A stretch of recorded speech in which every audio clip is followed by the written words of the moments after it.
জেঠীৰ উপদ্ৰৱ আপোনালোকৰ ঘৰতো বহুত বেছি নেকি? আজি আপোনালোকক মই ৩টা পদ্ধতিৰ বিষয়ে জনাম, ঘৰুৱা পদ্ধতি। এই ৩টা পদ্ধতি যদি আপোনালোকে ব্যৱহাৰ কৰে, তাৰে যিকোনো এটা ব্যৱহাৰ কৰিলে হ'ল, আপোনালোকৰ ঘৰত জেঠী একেবাৰে আপোনালোকে দেখিবলৈ নাপায়। যিহেতুকে সৰু ল'ৰা-ছোৱালী থকা ঘৰত খাদ্য বস্তু ৰখাৰ ক্ষেত্ৰতে হওক বা ধৰি লওক আপোনাৰ চোফা বা বিচনা তেনেকৈ তাতো জেঠীয়ে মল ত্যাগ কৰি পেলাই বৰ বেয়া পৰিৱেশৰ সৃষ্টি কৰে। আলহী অতিথি আহিলেও কেতিয়াবা আমি লাজ পাবলগীয়া হয়, যদিহে অধিক জেঠী হয় ঘৰত, নহয়নে? গতিকে ঘৰুৱা পদ্ধতিৰে জেঠী আপোনালোকে নোহোৱা কৰিব পাৰিব। বজাৰততো বিভিন্ন পয়জন পায়েই, কিন্তু পয়জনবোৰ আমি যিমান পাৰোঁ আঁতৰত ৰাখিব লাগে বা পয়জনৰ পৰা দূৰতে থাকিব লাগে, কাৰণ পয়জনবোৰ যিমান সহজে আমি ৰিজাল্ট পাওঁ, তাৰ পৰা আমাৰ এটা বেয়া প্ৰভাৱো আছে। যিহেতুকে বিশেষকৈ ঘৰুৱা পোহনীয়া জীৱ-জন্তু থাকিলে বা সৰু বাচ্ছা থাকিলে। এতিয়া পলম নকৰি বস্তুখিনি আপোনালোকক মই চিনাকি কৰাই দিওঁ। প্ৰথমতে আপোনালোকে প্ৰথম পদ্ধতিটোৰ বাবে লাগিব ভিনেগাৰ। এয়া ভিনেগাৰ দেখিছে, ভিনেগাৰ আপোনালোকে এগিলাচ পানী ল'ব, তাত আপোনালোকে ভিনেগাৰ ল'ব ৪-৫ চামুচমান, ৪-৫ চামুচমান ভিনেগাৰ দিব আৰু তাত আপোনালোকে নিমখ দিব অকণমান, আধা চামুচো নালাগে, তাতকৈ অকণমান নিমখ দিব ভিনেগাৰৰ লগত এগিলাচ পানীত দি পেলাই ধুনীয়াকৈ মিহলি কৰি স্প্ৰে বটলত ভৰাব। ভৰাই পেলাই আপোনালোকে স্প্ৰে কৰি দিব। এইটো মোৰ স্প্ৰে বটল নহয়, স্প্ৰে বটলো আছে, সেই সহায়ত মই স্প্ৰে কৰোঁ ৱালত বা তেনেকৈ চুকে কোণে।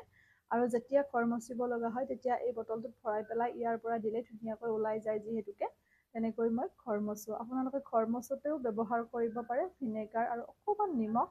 নিমখে আমাৰ নিগেটিভ এনাৰ্জিও দূৰ কৰাত সহায় কৰে, সেইটো এটা বেলেগ কথা। ইয়াৰ লগত আপোনালোকে ভিনেগাৰৰ লগত নিমখটো মিহলাই যদি আপোনালোকে স্প্ৰে কৰি দিয়ে, তেতিয়া আপোনালোকৰ জেঠীৰ উপদ্ৰৱ নোহোৱা হ'ব বা পৰুৱাৰ উপদ্ৰৱো নোহোৱা হয়। কোনো ধৰণৰ ৱালত দাগ নালাগে, যিহেতুকে ইয়াতে কোনো কালাৰিং বস্তু নাই, অকল পানীজাতীয় বস্তু। শুকাই গ'লে ঠিক হৈ যাব। এতিয়া আহিছোঁ দ্বিতীয় পদ্ধতিটোৰ বাবে। দ্বিতীয় পদ্ধতিটোৰ বাবে আপোনালোকক লাগিব, এয়া চাওক, কৰ্পূৰ। এইটো হৈছে শোৱা কৰ্পূৰ। বহুতে কৰ্পূৰটো কি ভালকৈ বুজিব নোৱাৰে। শোৱা কৰ্পূৰ, যিটো পূজা সামগ্ৰী পোৱা দোকানত পাব, পূজা পাতলত ব্যৱহাৰ হয়। এয়া এনেকৈ আপোনালোকে বটলতো পাব আৰু ইচ্ছা কৰিলে আপোনালোকে পেকেটতো পায়। মই দেখুৱাই দিছোঁ এখন। এইটো খাব পাৰি। কাপোৰত থোৱা নেপথেলিন নহয়, এইটো হৈছে শোৱা কৰ্পূৰ। এই শোৱা কৰ্পূৰ আপোনালোকে গুড়ি কৰি ল'ব। এখন এনেকৈ ধুনীয়াকৈ এগিলাচ পানীত গুড়ি কৰি ল'ব। গুড়ি কৰি পেলাই আপোনালোকে ধুনীয়াকৈ স্প্ৰে কৰিলে হ'ল। তাত আৰু একো বস্তুৱে নালাগে। শোৱা কৰ্পূৰখিনি যদি আপোনালোকে পানীত দি পেলাই গুড়ি কৰি ধুনীয়াকৈ মিহলি কৰি স্প্ৰে কৰি দিয়ে, তাত আপোনালোকৰ পঁইতাচোৰা, জেঠী বা ধৰি লওক মকৰা, এই সকলো সমস্যাৰ পৰা আপোনালোকে পৰিত্ৰাণ পাব। বহুত বেছি ভাল হয়, কৰ্পূৰৰ উপকাৰিতা বহুত।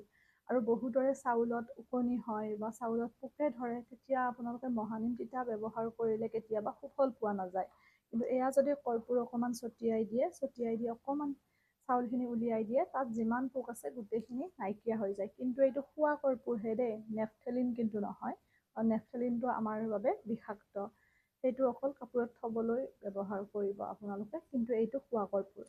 আৰু এতিয়া আহিছোঁ তৃতীয় পদ্ধতিটোৰ বাবে। তৃতীয় পদ্ধতিটোৰ বাবে আপোনালোকে এইখিনিও আপোনালোকে ধুনীয়াকৈ ৱালত স্প্ৰে কৰিব পাৰিব, কোনো দাগ নালাগে। এতিয়া নেক্সট পদ্ধতিটো হৈছে মহানিম তিতা। আপোনালোকে মহানিম তিতাৰ পাত ল'ব কিছু, লৈ পেলাই আপোনালোকে ৪-৫ চামুচমান ৰস উলিয়াই ল'ব। এগিলাচ পানীত মহানিম তিতা ল'ব, ৪-৫ চামুচমান ৰস উলিয়াই, আৰু তাত আপোনালোকে বেকিং চ'ডা আধা চামুচ দিব। মহানিম তিতাৰ ৰসখিনিৰ লগত বেকিং চ'ডা আধা চামুচ দিব। মিহলি কৰি আপোনালোকে ধুনীয়াকৈ স্প্ৰে কৰি দিব। তেতিয়াও আপোনালোকৰ মকৰা জাল বা জেঠীৰ এইবোৰ সমস্যা নোহোৱা হ'ব। কিন্তু এটা কথা, ৱালত অকণমান ৰিক্সি হয়, কাৰণ যিহেতুকে মহানিম তিতা আছে, গ্ৰীণ কালাৰৰ এটা কালাৰ আহিব। আপোনালোকে বাকী বাহিৰত ব্যৱহাৰ কৰিব পাৰিব এই পদ্ধতিটো, কিন্তু বাকী পদ্ধতিকেইটা আপোনালোকে নিশ্চিন্ত মনে ভিতৰতো ব্যৱহাৰ কৰিব পাৰিব।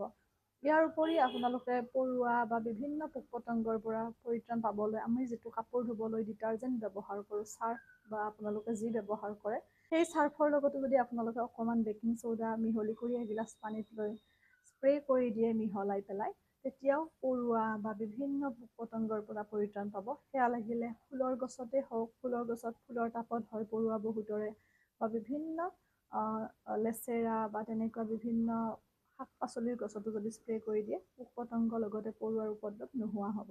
প্ৰথম পদ্ধতি দুটা আপোনালোকে ব্যৱহাৰ কৰিব, জেঠীৰ উপদ্ৰৱৰ পৰা একেবাৰে আপোনালোকে পৰিত্ৰাণ পাব। আশা কৰিছোঁ ভিডিঅ'টিয়ে আপোনালোকক উপকৃত কৰিব যথেষ্টখিনি, কাৰণ যিহেতুকে এই সমস্যাটো আমাৰ সকলোৰে ঘৰত থাকে। সকলো বস্তুৰে অতিমাত্ৰা হ'লে বেয়া, গতিকে আমি কিছুমান অকণমান ঘৰুৱা পদ্ধতিৰে এইবোৰ নাইকিয়া কৰিবলৈ চেষ্টা কৰিব লাগে। এনে থাকিলে ক্ষতি নাই, কিন্তু মল ত্যাগ কৰি পেলাই আমাৰ যথেষ্ট অশান্তিৰ সৃষ্টি কৰে। সৰু ল'ৰা ছোৱালী থাকিলে বহুত সাৱধানতা অৱলম্বন কৰিব লগা হয়। এৰিছোঁ, সকলো ভালে থাকক, সুস্থ থাকক, হাঁহি থাকিব, আৰু আপোনালোকেও জেঠীৰ উপদ্ৰৱৰ পৰা শান্তি পাওক বা পৰিত্ৰাণ পাওক। এয়া